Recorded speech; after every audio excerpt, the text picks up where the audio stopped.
Today I'll be installing a crane bolt on a gate using a 12-inch nipple.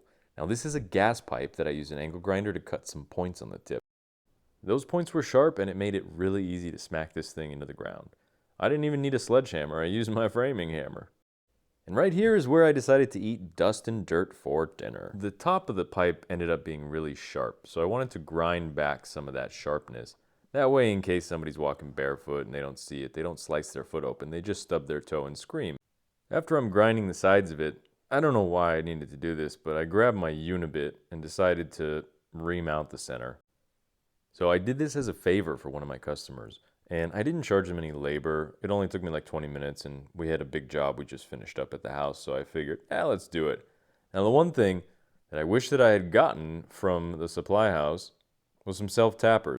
Now I always carry self-tapping screws in my truck. I have no idea why I didn't have any left. I looked everywhere and I had none. So I'm going to show you how I did it using wood screws and using some drill bits. So here I'm using my drill bit to mark where I want to drill my holes. I'm starting off with, I think it's an 1/8 inch drill bit, and I'm using some cutting compound. This is Nix Sticks, one of many cutting compounds I use, and I'll leave a link in the description below.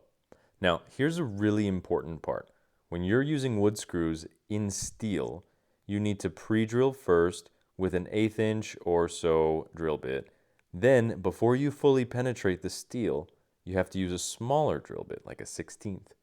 What that does is it thins the steel around, because this is thick gauge. This is like a 14 or a 16 gauge steel.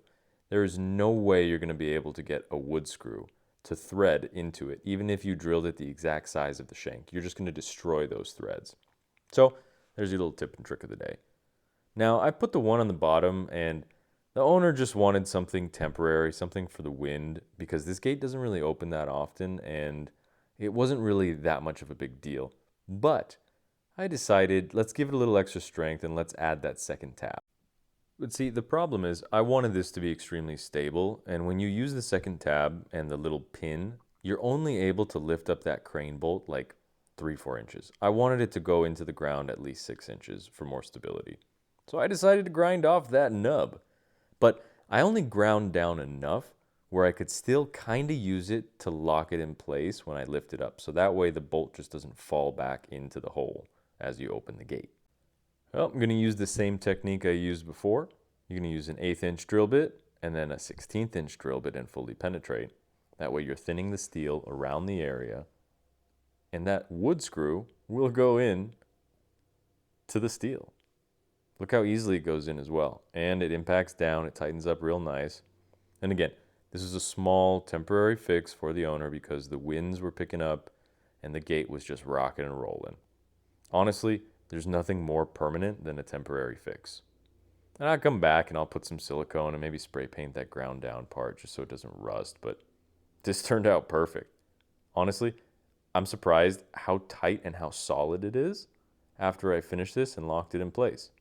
Again, the gate's rarely open, so in the end, they were really happy and I'm really happy. Thanks for watching!